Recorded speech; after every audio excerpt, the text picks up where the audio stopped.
had this idea to talk about crucial conversations months ago after seeing how they were affecting my life and the lives of people that I care about.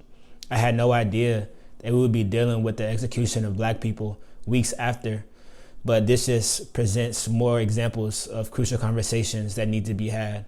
In this video, I plan to address them all. If you haven't noticed already, I'm now using my platform on Instagram as a canvas to write about my thoughts and beliefs about the world as I see it. And I hope that I can ignite curiosity and a belief in others that can lead to positive change in people's personal lives. And so if any of my content is relevant to you, do me a favor and take a screenshot, like it, comment, share it. And what I'm getting ready to share today is a strategy that I've known about for the past couple of years. I've only taken intentional action for the past couple of months. And the results that I've seen in my life have been truly amazing. From setting boundaries in relationships, to admitting where I've been wrong, to addressing racism in the workplace. Crucial conversations have allowed me to quiet my mind and relax my heart, and I hope they do the same for you. In this video, I'm going to share 5 points that I feel like are very important when it comes to learning about crucial conversations and actually embracing them in your own life. And the first one is that speaking from your heart requires a certain level of vulnerability. And it's scary as hell at first, but vulnerability builds trust. And I personally believe that in order to have a crucial conversation, you have to be vulnerable. And I've seen this in my own life. I've learned that in order to be fully known, and in order to have a crucial conversation, both parties have to be completely vulnerable and not afraid to tell the truth. And I see that how this has affected me negatively in my own personal relationships. For example, in my last relationship, I wasn't completely vulnerable. I wasn't transparent as I was making myself seem, and my partner was completely vulnerable and just telling me things that she wasn't telling anyone, and I didn't do the same for her. And so months after, I felt like I owed her that, and so I met up with her, and I laid it all out on the table, and I told her everything that I was scared to tell her before. I told her about childhood trauma. I told her about some of the worst things that I've done, and as a result, I feel like she gained an understanding of me on a different level. And I feel like we were able to rekindle a bond that we once had and start to build up a level of trust that we've never had before. And so even though it was scary, I didn't want to do it at all for so long. But I feel that whenever you put your entire heart out on the table and completely tell your truth, the person you're talking to, if they truly care for you, they'll accept you for who you are. And that's why this crucial conversation step is the first one and maybe the most important one. And point number 2, you can't be scared to have crucial conversations, and you can't be scared of the truth. See, it's easy to make up stories in our head, and doing this allows us to control our reality. But if our reality is a lie, is it truly reality at all? And this is a question that I challenge everyone to think about, because when it comes to crucial conversations, there's a lot of fear around that. And sometimes that fear is driven by stories that we make up in our own mind. For example, using the example from the first tip with my past relationship, I was scared to have so many crucial conversations because I felt like we would be better off if I just hid my truth and didn't hurt her. But I felt like as a result of that, we were kind of in 2 different relationships. And she even told me this after we broke up. She told me that she felt like we were in 2 different relationships and she didn't know why. But deep down inside, I did know why. And I knew it was because I was scared to have those crucial conversations. I was hiding things and I was scared to put certain things on the table. So I just wasn't being truthful in the relationship, and the relationship was basically a lie. But see, if you truly care about somebody and you truly love them, then you shouldn't let fear defer or potentially end a relationship. And right now, I'm listening to 50 Cent's audiobook, Hustle Smarter, Hustle Harder. And in the first chapter, he talks about fearlessness. And you may not even see it as a fear. And you may think that the person is better off not knowing something.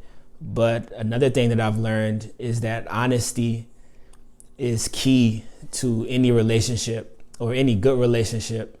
And so once you're able to be honest and you're able to acknowledge that you're being fearful about having crucial conversations, and you attack that fear head on, you'll always be better off. And for this third tip, I'm going to begin with a quote. And the quote is, "It's the hidden heart, not the selfish heart, that is hardest to change." I'll say it again. It's the hidden heart, not the selfish heart, that is hardest to change. And in crucial conversations, we take a risk knowing that the other person may not react well to what you say. But however, it's always a risk we're taking, because the truth will always lighten heavy hearts. And so I want to give an example from the workplace. And because with everything going on with the racial conversation and racial tension, and how it's just the forefront of a lot of things in the news and in the media, I work in a all-white tech company, and everyone is over 35. And so they're all older than me. Nobody looks like me. And so when everything happened with Breonna Taylor, George Floyd, all of that, the first couple of days I was really hurt, and nobody else was talking about it. And that just made it worse. And so I was carrying all this pain inside, and it was affecting the way I worked, communicated, and just the way I went about my day. And so the weekend after, I talked to a therapist, and he really just gave me a way to address this issue. And I'm going to share the way that I addressed it. So every Monday we have a team meeting at work, and we have to share a business highlight and a personal highlight from the previous week. And so for my personal highlight, I shared that I talked to my therapist the past weekend, and I was able to express the pain that I was feeling about the previous week with everything going on racially, and especially with the killing of Black people. And so I said that I was moving around work like everything was okay and normal, but deep down inside, I was feeling pain and I was feeling hurt.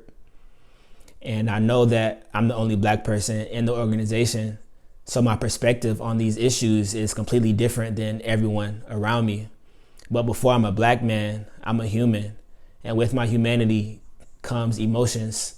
And so it's kind of like an abused child, right? That abused child is dealing with so much pain internally, and they can either put up a mask and hide the pain and act like nothing's wrong, or that pain can turn into anger, and that anger can turn into violence. And we've seen our fair share of violence the past couple of weeks with the rioting and looting and protesting. And really, that abused child may not even be a violent person, but they just want to be heard, and they don't want to suffer alone. And so since at my job, I feel like it's important to address those crucial conversations, especially at the organization I'm with. We're a faith-based company. And as a faith-based company, we always have to open the door to transparency and embrace difficult conversations. And so once I said that speech, I felt like a different energy in the room. I felt like they knew why I was acting the way I was acting, because they felt my energy, of course, but they didn't know what was wrong, or did they want to address it. But I had to take that step and put it out on the table to just address the elephant in the room. And as a result, the energy in the entire building just felt lighter. And it just came with having a crucial conversation and clearing lines and just telling my truth. And so I was DMing a friend of mine the other day, and I told her I was making this video about crucial conversations. And she wanted me to send it to her because she said that she was dealing with the same tension in her job. And so if you're another person dealing with that, just let me know what it's like in your workplace. You can comment or shoot me a direct message. Let me know if you're acknowledging it, whether it be your workplace, your business, wherever it is. If you feel like you're dealing with these crucial conversations, whether you're addressing them or they're being hidden, just reach out to me and let me know. I'm curious. And number 4, avoid bad listening habits. And I've learned that many people either have the tendency to either fake attention, make up responses in their mind, or interrupt in a conversation. And those are actually the 3 forms of bad listening habits. And I learned that about 90% of people have one of those bad listening habits.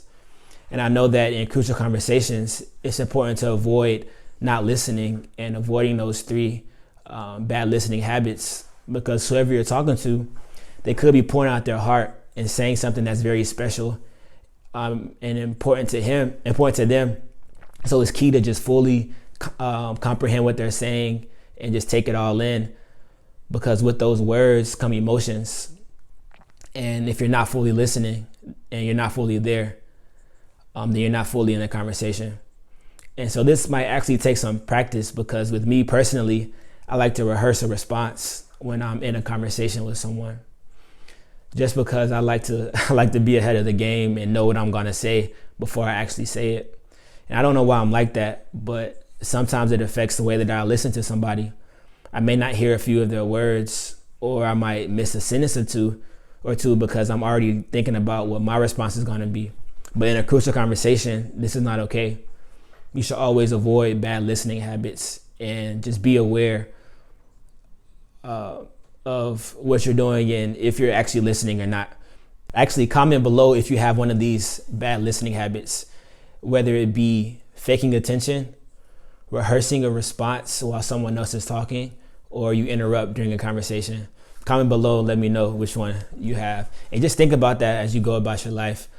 Meditate on it and see if you can make that intentional change to fix that and become a better listener. And now, number 5, the last step is just be present. Be present. And this kind of puts all the previous steps into one. And that's just be present in your conversations. Don't let fear, don't let bad listening habits affect the way you have your conversations. Just go into the conversation with the intention of completely telling your truth and completely listening, and also completely just saying what's on your mind and saying what you feel, and have faith that what will come from that will be better than if you didn't address it. All right, even if the conversation does lead to conflict or just something bad or that you didn't want to happen, I truly believe that whatever response comes from that is better than hiding that and not telling your truth. And with crucial conversations, they do require a lot of energy, mental energy. So if you're not in the right headspace to have a crucial conversation, then don't. And if someone is trying to have one with you and you're not fully prepared, just let them know that and share that.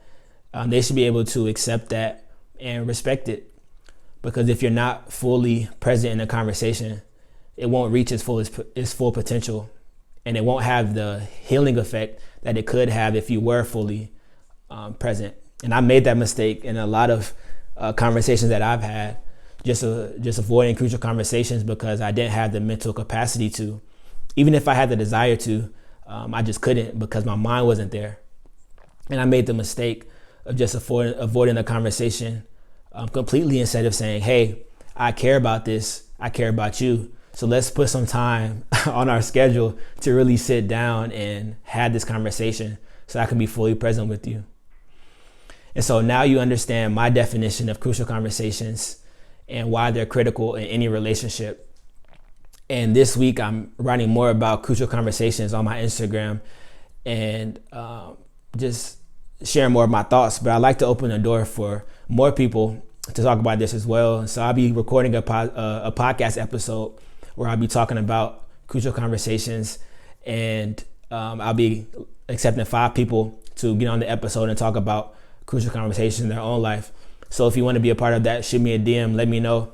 And if you like this video, like it, comment on it, share it, and also go back to my Instagram and just see my previous posts on crucial conversations.